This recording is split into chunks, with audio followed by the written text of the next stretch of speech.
Hey there guys, Tom here, welcome back to my movie channel and thank you very much for joining me for this, my review of something that I struggle with on a daily basis, the unbearable weight of massive talent.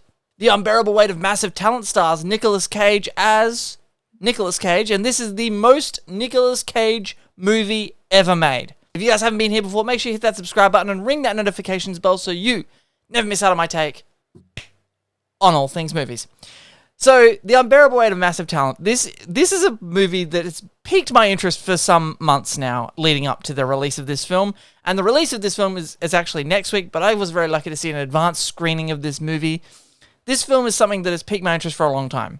The idea of Nicolas Cage, he's in this movie, and in real life, Nicolas Cage has a lot of debts, he owes a lot of money, and he gets offered, $1 million to go to a very wealthy fan, played by Pedro Pascal, his birthday party, and Pedro Pascal wants him to read a script that he's written for a movie that's going to reignite Nicolas Cage's career, and then ends up getting involved with the CIA and on some covert mission. Like, this movie could go one of two ways. It was either going to be a giant disaster. Like, this movie was either going to be a giant bag of shit, or it was going to be awesome. And to me, there was no two ways about it. It was either going to be one of those things. And I saw the movie last night because I really liked the trailers. And oh my god, I love this movie. This movie delivered on everything that I was hoping it would. This movie is everything I thought and hoped it could be, and so much more. This movie surprised me in ways I wasn't expecting. This movie did things that I thought, on paper sound way too cheesy and way too campy, and there are things in this movie that had you read them in the script, you would go, there is no way that is going to translate to the big screen and work that well, but it does. The tone in this movie is like, it's so well set and it's so well adhered to. This movie knows exactly what it is. It is a parody, but at the same time, it is also dramatic, but it is also extremely comedic, as well as just like the over-the-topness of it. This movie is over the top in so many ways. Nicolas Cage in this film is almost playing a caricature of himself, and in several scenes he's talking to himself, or a version of himself, a heightened version of himself, and a younger version of himself. And every minute that this movie was on the big screen in front of me, I enjoyed every single second. I don't have a bad thing to say about this movie. And I think the thing that the Unbearable Weight of Massive Talent, again, I love that title, and the title is, when you watch the movie, you realize how perfect that title actually is for the film. It's not just a funny title that they decided to slap on it because it's appropriate to Nick Cage. You find out when you watch the movie how appropriate and applicable that title is to this movie.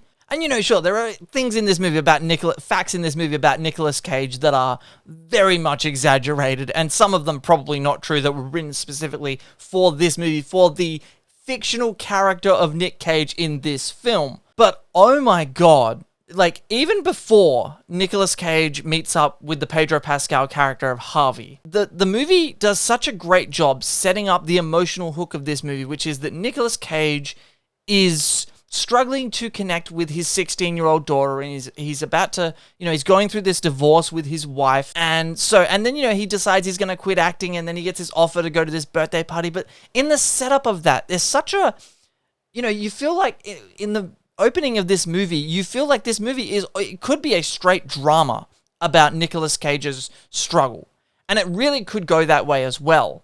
But then it takes a really comedic turn, but they do such a good job in this weird, wacky, different, unique parody of an actor, getting you invested emotionally in the relationship that Nicolas Cage tries to have with his daughter, and the reason his daughter kind of resents him, and his wife kind of resents him for taking all these jobs and being this big movie star, and it's just, there are scenes like in this movie where Nicolas Cage and his daughter are in counseling together, like struggling over this, and it's so moving as well. And then when you get to Nicolas Cage going to this resort, to this palace, to meet Pedro Pascal's character, those two in this movie, and it looked funny in the trailers, but the trailers haven't shown you like 1/10 of what this movie actually is.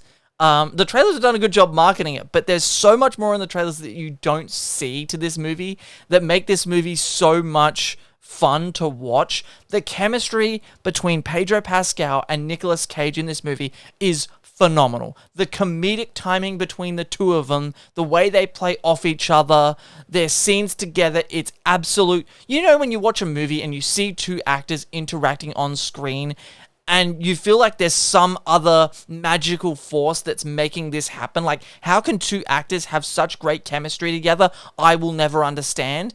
These two in this movie, it's that all over. Like, the banter between them, the relationship, the friendship that they form in this movie, it's, all while being completely hilarious, completely over the top, is very touching. It's very, it's the human, it's also about the human experience, and it's also dealing with this existential crisis that Nick Cage has in this film and probably to some extent in real life. And I think it takes a special kind of human being. My motto throughout life is, you got to be able to laugh at yourself. You've got to have a level of self-loathing that you can just laugh at yourself in certain situations and make fun of yourself and not take yourself too seriously. And for an actor like Nick Cage, who, by the way, and I know he gets a lot of shit, he's like an incredible actor. When Nick Cage is given the right role, he is an incredible performer. He is an Oscar caliber kind of an actor. Especially if you watch something like Pig that he did last year, which I thought was brilliant. But Nicolas Cage, to do this movie and the way that they do this movie, it could be, an actor who doesn't take himself, who takes himself way more seriously than Nicolas Cage does, could look at this and go, no way I'm doing that movie. No way I'm doing that. That's insulting. How dare they try and make a parody movie about me? And for Nicolas Cage to do this movie, I really respect him for doing this film because, and at the same time, the movie makes fun of Nicolas Cage, but it also respects Nicolas Cage at the same time. It treats him with respect and it doesn't insult him. It makes fun of him at certain points and he makes fun of himself a lot throughout this movie.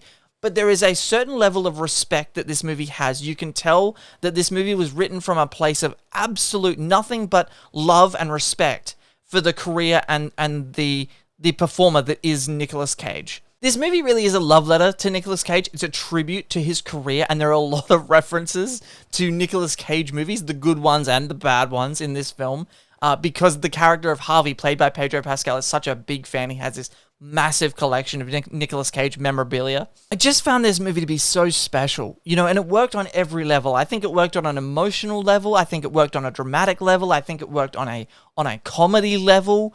I just had such a great time watching this film, and I just thought this movie was just utter perfection from start to finish. I think this movie is just fan-freaking-tastic, and trust me on this, if you like Nicolas Cage, if you're a fan of Nick Cage as an actor, as a personality, if you like him in movies, if you like Pedro Pascal especially, just go see this movie. This movie isn't going to be for everybody, but I think for those people who are predisposed to liking Nicolas Cage, you're going to have a blast watching this film. And for those of you who know your movie history, you're going to have a blast watching this movie because this movie is also a love letter to Hollywood and the art of making movies and being an actor and performing and the craft and all that stuff. Oh my God, I could go on for another 2 hours about this movie, but I'd be getting into, spoiler territory because a lot of shit happens in this movie. Like I said, the trailers only show you this much. There's a lot of crazy, wacky shit that happens in this movie that will just, like I was saying at the beginning of this video, right? This movie could be one of two things. It was either going to be a completely stupid, terrible dumpster fire, right? Or it was going to be nothing short of brilliance. And to me, this movie hit me in such a way that it was nothing short of brilliance. I can totally understand why some people would watch this movie and just think it's completely stupid, but this movie really struck a chord with me. So anyway, guys, I want to know in the comment section below, have you guys seen The Unbearable Weight of Massive Talent? Again, I love that title. If you have, make sure you jump down in the comment section below and let me know what you think of The Unbearable Weight of Massive Talent. I'm going to be saying that title for as long as I can. And if you have, let me know what you think of it in the comment section below. Once again, if you haven't been here before, make sure you hit that subscribe button and ring that notifications bell so that you never miss out on my take on all things movies. My name is Tom. I'm going to go deal with my weight of massive talent that I don't have. And I will see you guys next time.